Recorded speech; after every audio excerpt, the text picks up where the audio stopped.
नमस्कार, आवाज़ उत्तर प्रदेश के इस बुलेटिन में आपका स्वागत है। मैं हूं रवि कौशिक। आज हम नज़र डालेंगे देश प्रदेश की तमाम बड़ी खबरों पर। तो चलिए आगे बढ़ते हैं।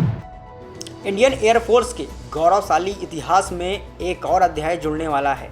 अंबाला में वायुसेना के एयरबेस पर आज 5 राफेल विमान हिंदुस्तान की ज़मीन को पहली बार छुएंगे। इंडियन एयरफोर्स के गौरवशाली इतिहास में आज एक ऐसा दिन है जहां एक और अध्याय जुड़ने वाला है और वो अध्याय राफेल को लेकर है।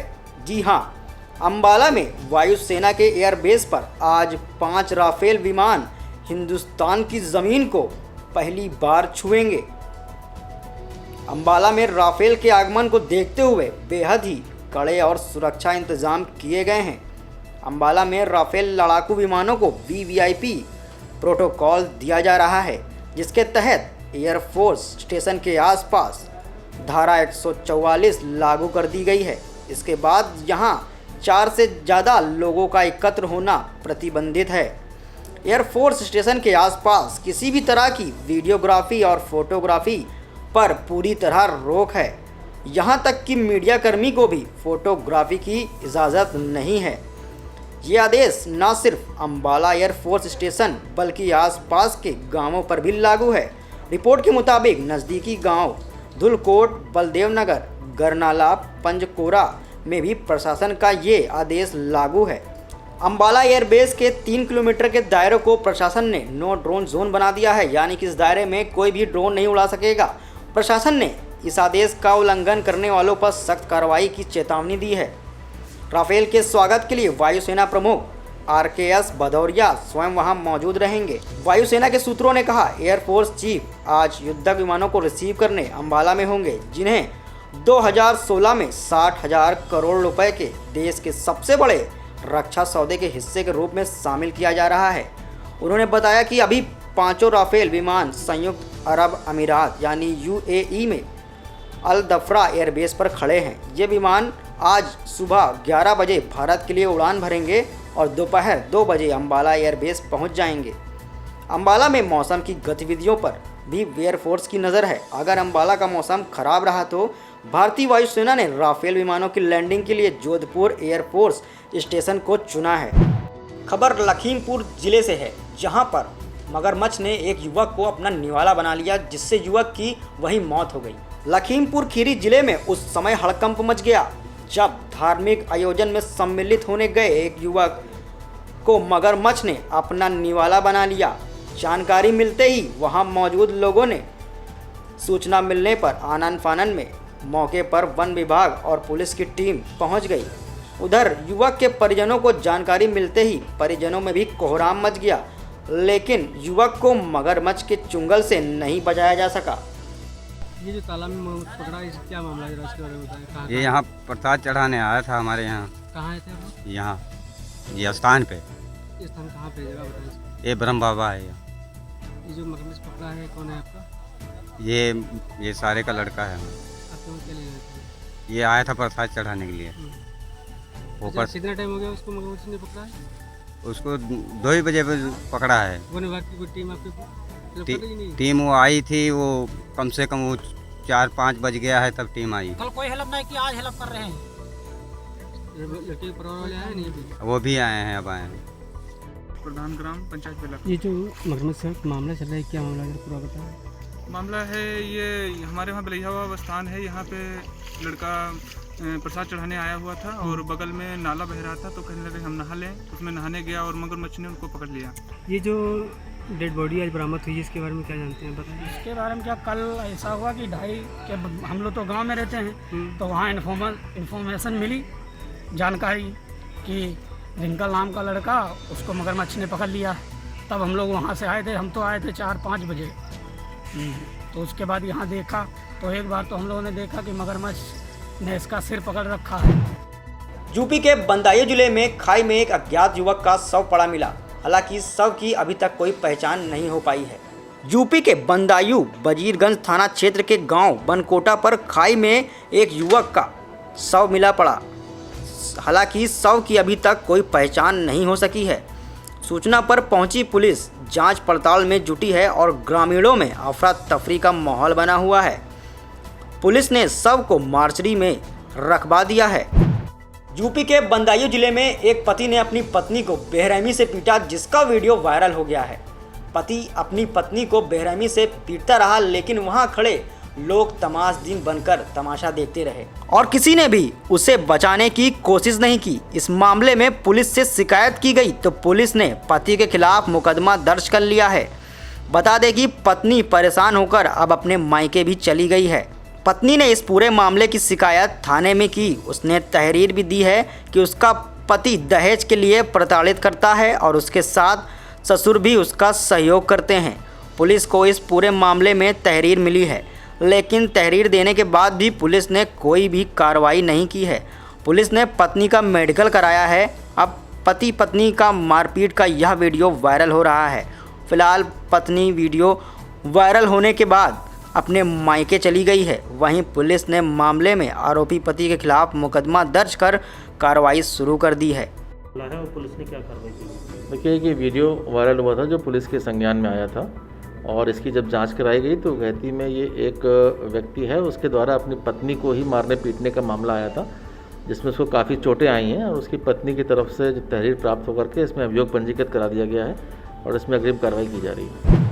कानपुर में ब्रजेश पाल के अपहरण में एक नया खुलासा हुआ है, जिसमें ब्रजेश पाल का शव कुएं में पड़ा मिला, जिसके बाद से एक खुलासा हुआ है।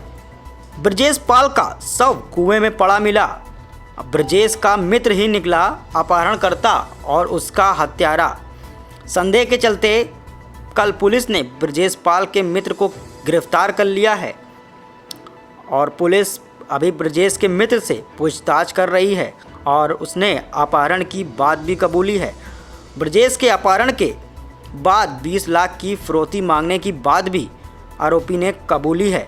मांग पूरी ना होने पर ब्रजेश की हत्या कर उसके शव को कुएं में फेंकने की बात भी कबूली गई है। क्या दुश्मनी थी? कुछ नहीं। क्यों मारा था? पैसे लेने के लिए। कैसे मारा था? कैसे मारा था? रस्सी से। फिर क्या किया था? वहाँ फेंक दिया था। अपहरण करने के कितने दिन बाद मारा? कितने घंटे बाद मारा? उसी दिन। चलो ये चलो हटो अरे हमारा तो लाल चला गया, हम नाकामी कामयाबी हम खास पुलिस जाने काम तो लाल चला गया भैया, लाल चला गया। अगर पुलिस पहले से एक्टिव हो जाती तो हमारा लाल चला गया। एक से बहुत ससुर चाहना हुआ। पुलिस क्या कह रही थी? पुलिस क्या कह रही थी आपसे? लगातार पुलिस क्या कह रही थी? यार हमारा दिमाग खराब हो गया। नहीं, शव आपने पहचान लिया? अरे सौ तो सड़ गया बिल्कुल। तो कैसे पहचाना आपने? पहचाना कपड़न लत्तन से। अच्छा, पुलिस क्या कह रही थी? कितने दिन हो गए थे?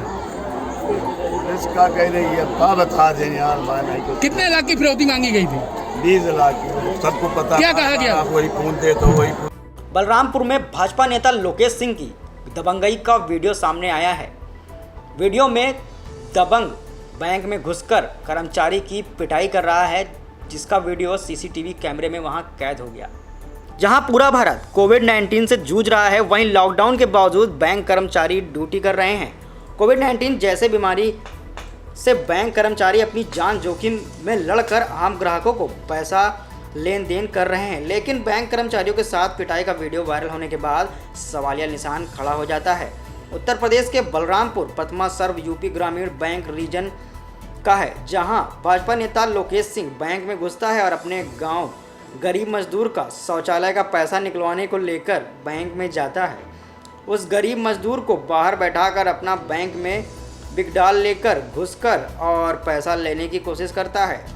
अपने हाथ में बैंक मैनेजर प्रशांत कुमार लोकेश सिंह को समझाते हैं कि जिस ग्राहक का बिगडाल है उनको ही बुलाकर लाइए, पेमेंट हम कर देते हैं।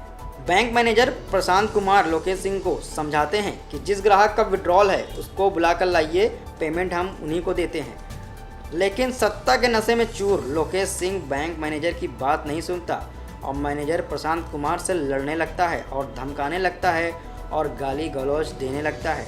इतने में आवाज़ सुनकर कैशियर बाहर निकलकर समझाने की कोशिश करता है और बाहर जाने को कहता है। लोकेश सिंह बौखलाहट में आकर कैशियर को थप्पड़ मारने लगता है और पूरी घटना सीसीटीवी के कैमरे में कैद हो जाती है।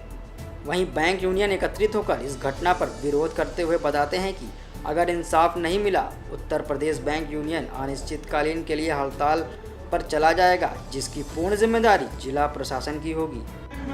मामला हुआ तो उस पर क्या करें? ये कौवापुर में यूपी प्रथमा ग्रामीण बैंक है, उसमें कस्टमर और बैंक कर्मचारी के बीच ट्रांजैक्शन की बात को लेकर के कुछ विवाद हुआ था। उस प्रकरण में जांच की जा रही है और विधिक कार्रवाई सुनिश्चित की जाएगी। जिला बिजनौर में दो पक्षों के बीच मामूली विवाद को लेकर गोली चल गई, जिसमें 2 लोगों की मृत्यु हो गई और एक गंभीर रूप से घायल हो गया।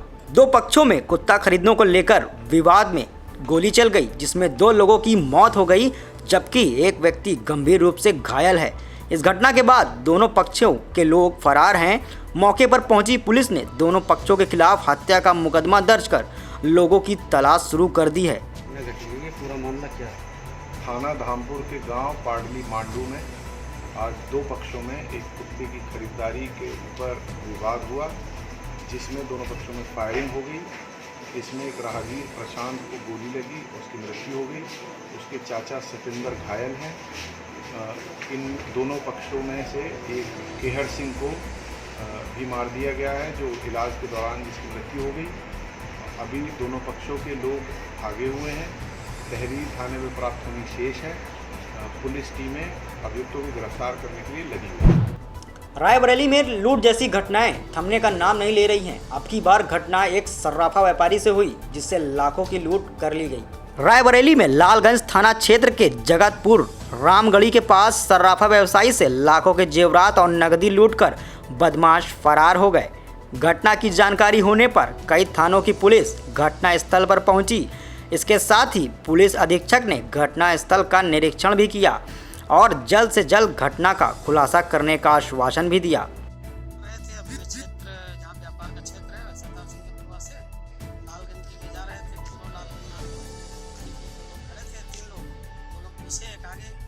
समझ नहीं पाए, अपना आके तुरंत डंडा मारा 2-3 छोला लेके आगे गाड़ी में।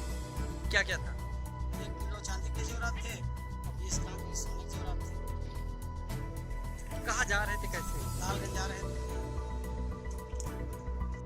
लूट का मामला हुआ है, क्या कार्रवाई की? क्या है पूरा मामला? देखिए, आज सुबह 11:30 बजे हमें एक सूचना प्राप्त हुई यूपी 112 के माध्यम से।